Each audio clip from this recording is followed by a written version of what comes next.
Hi, welcome to the Duffle Bag. Recently, we've been showing some helmets and insignias and so on that were used by the Office of Civil Defense during World War II. Pretty much each state and each community would have chosen their own designs for uniforms, etc. What we have here today is a uniform from a small community in Putnam County, New York, called Putnam Lake, New York. This was a uniform worn by their auxiliary police, as can be noted by the shoulder patch here that says auxiliary police. The buttons, usually you would see a state button on these types of uniforms. However, they chose just a generic police button, the letter P. Some people think that the P also stood for Putnam Lake. As you can see, time has not treated this uniform well. The moths really like this material. It must have been very, very costly material because moths only eat good uniforms. The owner of this was a World War I veteran, and you can see here is his World War I Victory Medal ribbon.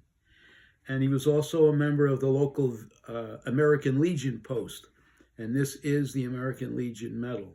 We see a lot of these ribbons on uniforms, mostly World War II, and that usually denoted a person who did serve in World War I. This ribbon is generic. All the convention medals, be they state or national, all have the same ribbon. While we're talking about the World War I victory, some folks, they wonder, what do the colors on these ribbons mean? On this particular one, the double rainbow was chosen, and it stands for all the colors of all the flags of all the Allied nations became a double rainbow. And that's the meaning of that ribbon. We also have the hat that was worn by this gentleman. As you can see, it has the Civil Defense logo on it. And what's kind of interesting is it has a huge number, 5,100 and change.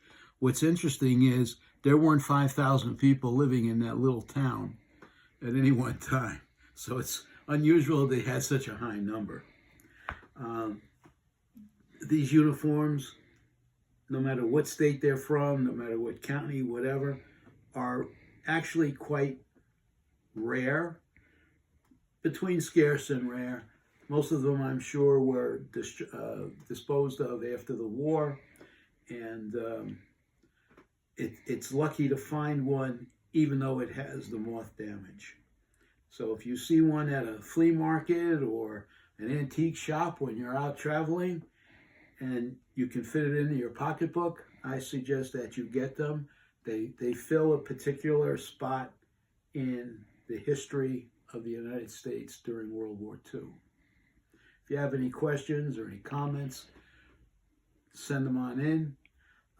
We appreciate pushing that button for subscription and likes, and we'll continue with our interesting items for your viewing pleasure. We'll see you next time.